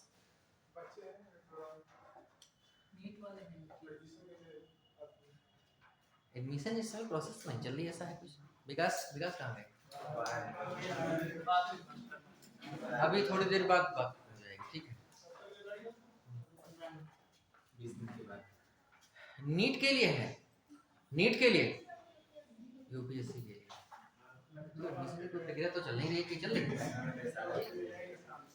चलो ठीक है, विकास होते तो बताती हूँ। हाँ, तो मेरे कहने का मतलब है किससे कैसे बात करनी है और किस ढंग से बात करेंगे तो वो प्रसन्न होगा, और प्रसन्न होकर के हमारी बात को हाँ सुनेगा, मानेगा और हमारे कार्य को करेगा। ऐसे ही जब हम कोई मंत्र पढ़ते हैं तो उस मंत्र का उद्देश्य क्या है कि वह देवता प्रसन्न हो और मेरे द्वारा इच्छित कार्य की पूर्ण करे, या फिर इच्छा जो हमने इच्छा की है उसको पूर्ति करे, यही तो होता है। तो पता चला कि यदि देवता प्रसन्न ही नहीं हुआ तुम्हारे कहने के ढंग से, तुमने इस ढंग से बता दिया उसे, तो फिर वो काम कहाँ से बनेगा। तो इसलिए इस ढंग से मंत्रों को कहने का ढंग बताया गया कि देवताओं को जो अच्छा लगता है, जैसे हर आदमी को अलग अलग चीजें अच्छी लगती है। कुछ आदमी को सीधी सपाट बात अच्छी लगती है, जो बात है वो बताओ। कुछ आदमी को चापलूसी बहुत पसंद है कुछ आदमी को कुछ कैसे भी बहुत पसंद है ना। तो कहने का मतलब जिस आदमी को जो चीज पसंद है, जैसे कि बहुत आदमी कोई घूमने वाला है, बहुत लोगों से मिलने वाला है, तो वो आदमी जानता है कि कौन सा आदमी क्या पसंद करता है ना। तो उसके हिसाब से उससे वैसे बात होती है। ऐसे ही प्राचीन काल के हमारे देश के ऋषि मुनि थे, तो वो पता लगा लिए थे सब देवता कौन देवता कैसी बात कैसी भाषा पसंद करता है, ठीक है। तो उन्होंने उसके लिए ऐसा मतलब मंत्रों की रचना की, तो इसलिए ऐसा होता है। तो ये चीज जो प्लुत स्वर है संस्कृत में प्रायः मंत्रों में ही प्रयोग होते हैं ज्यादातर। जैसे कि एक बहुत प्रचलित शब्द है ओम, है ना। तो आप जैसे कि ओ लिखा गया, ओ स्वर है, और उसके बाद 3 गिनती लिखी गई। गिनती क्या लिखी गई? 3, और माँ लिखा गया बाद में। तो ओम मतलब है कि ओ को देर तक कहना। जैसे तुमने पढ़ दिया ओम, ये गलत होता है, आपको पढ़ना है ओम, मतलब ओ को समान रूप से 3 गुने समय तक कहना है, ठीक है। तो ये चीज आपको समझना है। तो ये सारी चीज, जैसे कि कहीं कहीं पे लिखा मिलता है मंदिरों में, या आप देखते हैं किसी किसी घर के दीवार पे, जैसे ओ जो 3 गिनती होती है ना उसको ऊ लिख देते हैं, वो गलत है। पहले मैं समझता था कि ओ ये लिखा है ओम, क्या लिखा है? ओम होता है।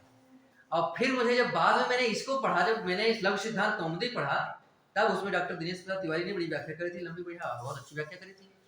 तब मैंने जब इसको पढ़ा तो मैंने कहा ये तो दूसरी है, ये तो गिनती 3 है, इसका मतलब तो ये लोग गलत लिख रखे हैं, है ना। हाँ, ये तो अंग्रेजी गिनती लिख रखे हैं, तो ऊ उसको हम लोग समझ लेते हैं हिंदी में, तो ऊ नहीं होता, वो होता है गिनती 3।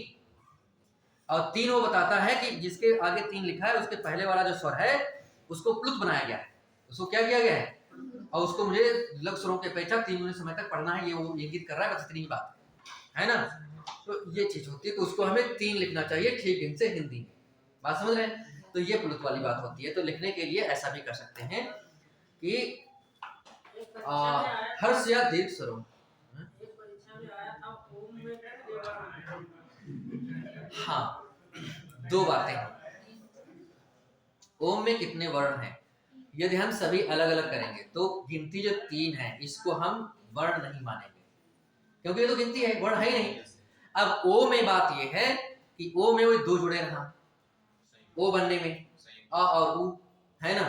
तो 2 ये हो गए और माँ ये तीसरा हो गया, ठीक है। तो 3 हो गए, और वर्ण, और वो तो गिनती है, वर्ण है ही नहीं। 3 जो है वो तो गिनती है, तो वो नहीं। तो वर्ण कितने इसमें हुए? 3 ही हुए, तो इसलिए 3 मुझे बताना था।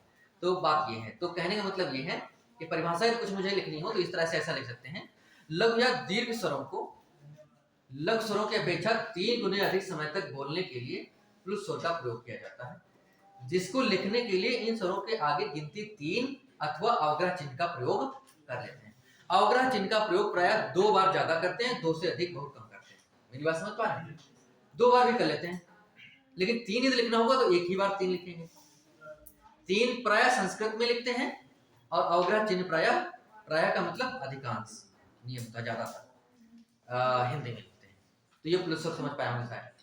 अब हम बताते हैं सर, जैसे कि आपने कहा था कि अनुस्वार और विसर्ग को व्यंजन में रखते हैं। हाँ जी, क्यों रखते हैं? तो ये बात बाद में ये तो बताएंगे। अलग हो जाएगा। हाँ, तो अभी जब वो आएगा तब बताएंगे। ठीक है, अलग हो जाएगा मतलब किस तरह से अलग हो जाएगा? नहीं, क्या मतलब आपके दिमाग में आया क्या है? अनुस्वार और विसर्ग सर व्यंजन में कैसे रखेंगे? उसमें तो कहीं पे होता नहीं है। कहीं पे मतलब किताब में प्राय नहीं पढ़े। हाँ सर, कहीं पे तो लिखा है कि वो अलग ही है, 3 प्रकार के हो जाते हैं सर, अयोग्य और विसर्ग। मतलब अयोग्य अलग है व्यंजन और सबसे। क्या डॉक्टर वासुदेव प्रसाद की किताब में आपने पढ़ी है? हरदेव पीएन पांडे की पढ़ी है? ये हमारी हाँ, तो फिर वही पूछ रहा हूँ आप। ठीक है, तो वो हम बाद में बताएंगे और क्यों ऐसा है ये भी हम बताएंगे। ठीक है, अयोग वह नाम ही क्यों पड़ा ये भी बात होगी। और दूसरी बात ये है कि जैसे कि मैं संस्कृत किसी को मालूम है यहाँ पे टीटी की तैयारी कौन करता है? टीटी की तैयारी कौन कर रहे हैं? अच्छा, आप कर रहे हैं। अ ई उड़ रि लिख ए ओन आय औच, बस ये इतने 4 ही तो सूत्र क्या कहते हैं, माहेश्वर सूत्र, स्वर सूत्र हैं। इसमें कहीं अनुस्वार आया नहीं है। पाड़ी ने साफ लिखा कि ये चीज इसके दायरे में नहीं है। हालांकि इसे व्याख्या में करूंगा बात। ठीक है, पहले मैं व्यंजन की बात कर रहा हूँ। व्यंजन में आखिरी में यही आएगा। ठीक है, तो ये देखो व्यंजन की बात ये है कि कितना टाइम हुआ है? नहीं, ये लोग सामने खड़े हैं, थोड़ा बात कर लीजिए, लाइट भी नहीं करनी होगी। 6 मिनट चलो ऐसे पढ़ाते हैं। हाँ, 2-3 बातें, वैसे ही बहुत अच्छा टॉपिक शुरू हुआ था। लेकिन व्यंजन देखो, बात यह है कि व्यंजन पहली बात तो 2 तरह से लिखा जाता है, एक व्यंजन है एक व्यंजन है। व्यंजन में मैं दोनों बातें बताता हूं हमेशा। एक व्यंजन में जा पे या पे अन की मात्रा लगाई जाती है, अनुस्वार लगाई जाती है। क्या लगाई जाती है? अनुस्वार। और एक होता है व्यंजन। तो इन दोनों में अंतर क्या है? अभिषेक बताओ, व्यंजन और व्यंजन में क्या अंतर है? एक व्यंजन वर्ण है, एक खाना होता है। देखो, एक व्यंजन वर्ण है मतलब एक व्यंजन ऐसे लिखा जाता है कि जैसे कि यहाँ पे अनुस्वार लगाएंगे, बिंदु लगाएंगे, व्यंजन। और एक व्यंजन है जिसमें केवल अनुस्वार नहीं लगाएंगे और सेम वैसे ही लिखा रहेगा। तो इन दोनों शब्दों में जैसे श्रुति सम भिन्नार्थक कभी कभी आते हैं कि जो सुनने में एक जैसे लेकिन उनके अर्थ अलग अलग होते हैं। जैसे कुल और कुल, अली और अली, ऐसे शब्द नहीं होते हैं। तो वैसे ही व्यंजन और व्यंजन, इन दोनों में क्या अंतर है? तो व्यंजन देखो 2 अर्थ होते हैं। एक तो एक प्रकार का वर्ण जो आपने बताया, और व्यंजन दूसरा अर्थ होता है पकवान या खाना, पकवान। ठीक बात है, ये दोनों ही एक ही बात है। व्यंजन के अर्थ दोनों होते हैं। व्यंजन में पकवान भी होता है, व्यंजन में एक प्रकार का वर्ण भी होता है। और जो व्यंजन होता है ना, व्यंजन जिसमें अनुस्वार नहीं लगा है, उसका मतलब पंखा। ठीक है, उसका मतलब क्या होता है? पंखा। पंखा का मतलब बेना, जिसको बनते हैं बेना, ये बेना शब्द व्यंजन से ही बना है। बेना शब्द किससे बना है? व्यंजन से ही बना है। तो आपको समझना है कि दोनों यदि कभी ऐसा पूछ ले, क्योंकि परीक्षाओं में पूछते भी हैं श्रुति सम भिन्नार्थक, सुनने में एक जैसे अर्थ अलग अलग, तो कभी पूछे तो आपको इसका अर्थ क्या बताना है? पंखा बताना है, बेना बताना है। ठीक है, बेना लिखा नहीं होगा, लेकिन बेना मैंने इसलिए कहते कि व्यंजन और बेना दोनों मिलते जुलते हैं। और बेना जो शब्द है वो संस्कृत के व्यंजन से ही बना है। तो हम लोग जो गांव में बहुत सारी चीजें बोलते हैं, मैंने कभी कहा भी था, बहुत सारी चीजें संस्कृत में बोलते हैं, है ना। तो मैंने एक शब्द मुझे बहुत प्रिय है, मैंने कभी बताया भी, शायद पिछली बार था, मैंने याद दिला दीजिए। वो शब्द कौन सा था? लंघनम।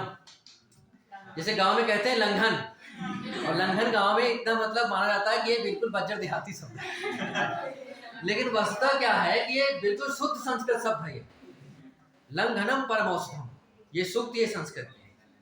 यानी कि उपवास करना सबसे बड़ी औषधि है, सबसे बड़ी औषधि। लंघन का मतलब उपवासित होता है। तो लंघनम परमौषधम ये संस्कृत का शब्द है, और लेकिन हम लोग इसको समझते क्या है? ये देहाती शब्द है। तो हम लोग गांव में अपनी भाषा में बहुत सारे ऐसे शब्द हैं जो शुद्धतम बोलते हैं, संस्कृत के बिल्कुल एकदम संस्कृत के शब्द होते हैं, लेकिन हम लोग वो जानते नहीं। क्योंकि हम लोगों ने वो बात पढ़ी नहीं है, जितना यहाँ वाले बोलते हैं सभी बोलते हैं। सभी नहीं लेकिन बहुत कुछ, ठीक है। तो ये बात होगी, तो व्यंजन हो गया। अब व्यंजन की परिभाषा क्या होगी? व्यंजन की परिभाषा होगी कि जिन वर्णों का उच्चारण स्वरों की सहायता से किया जाता है ना, जिन वर्णों का उच्चारण स्वरों की सहायता से किया जाता है उन्हें व्यंजन वर्ण कहते हैं। व्यंजन वर्ण मूलतः 3 प्रकार के होते हैं। कितने प्रकार के? बस 3 ही प्रकार के, और कुछ नहीं।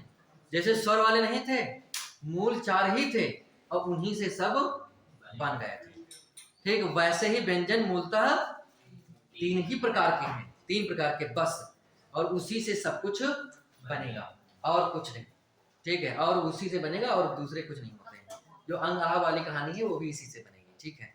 तो मेरे कहने का मतलब 3 प्रकार वो कौन से हैं? पहला है स्पर्श व्यंजन, दूसरा है अंतःस्थ व्यंजन, और चौथा है ऊष्म व्यंजन, ठीक है। तो हम अब ऊष्म व्यंजन, पहले स्पर्श व्यंजन समझते हैं। स्पर्श व्यंजन को वर्गीय व्यंजन भी कहते हैं, है ना। वर्गीय व्यंजन इसलिए कहते हैं क्योंकि ये 5 वर्गों में विभाजित है, 5 वर्गों में विभाजित है। कौन से वर्ग है? कचट तप। कौन सा वर्ग है?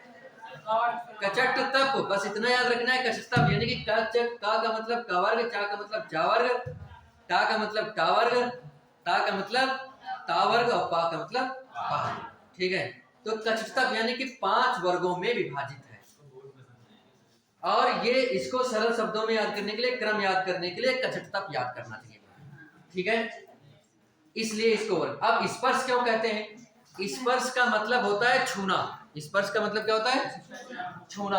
और छूने का मतलब है कि इन वर्णों को छुआ जाता है, ऐसा नहीं। जैसा कि कोई भी वर्ण होता है तो उसको बोलते हैं, तो बोलने में सबसे अधिक मदद करती है, जिसकी सहायता से बोला जाता है, वो है वायु। वो क्या है? हवा।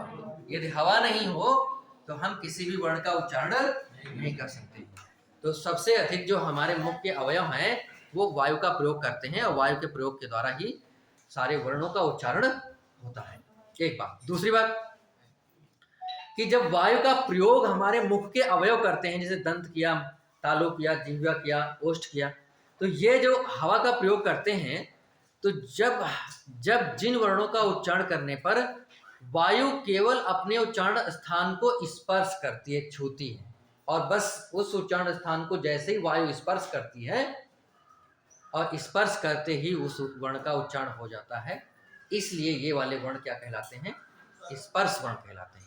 कि वायु ने केवल स्पर्श किया था उसके उच्चारण स्थान को, और वो वर्ण उच्चरित हो गया था, बोल दिया गया था, इसलिए इनको स्पर्श वर्ण कहते हैं।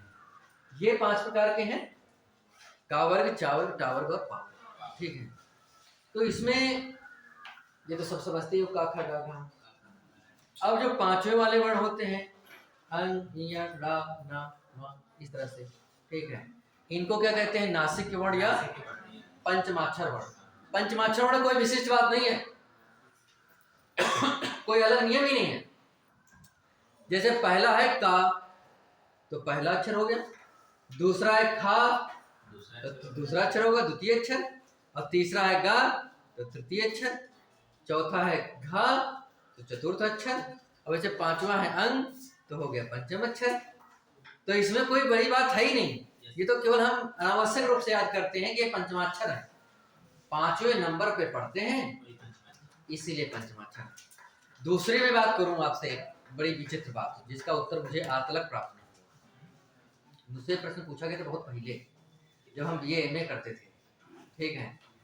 मतलब ये पूछा गया था कि ये जैसे कि का है, खा है, गा है और घा है, अंग है, तो इस क्रम से किसने लिखा है?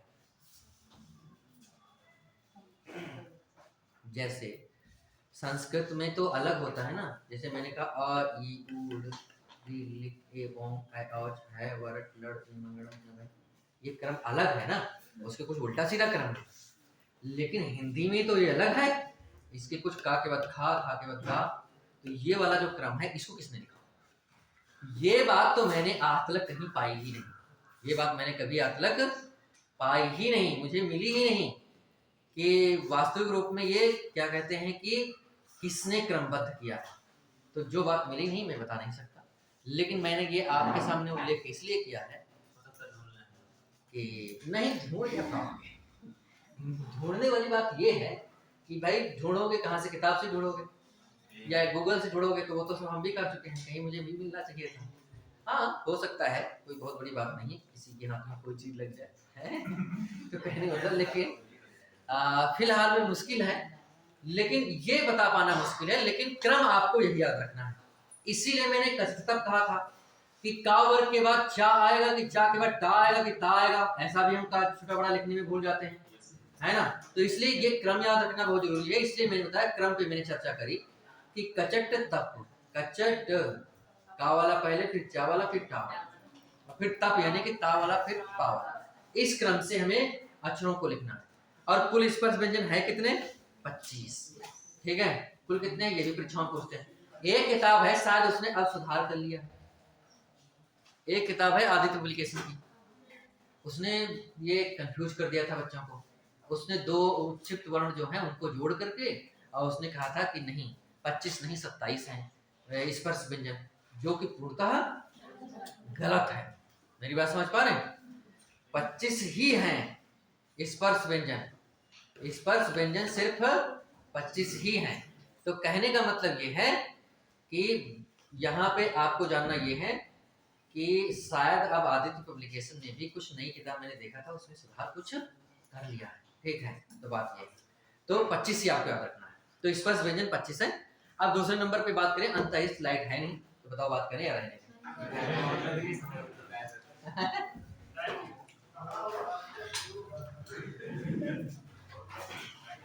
फोटो खींच लें, हो गया।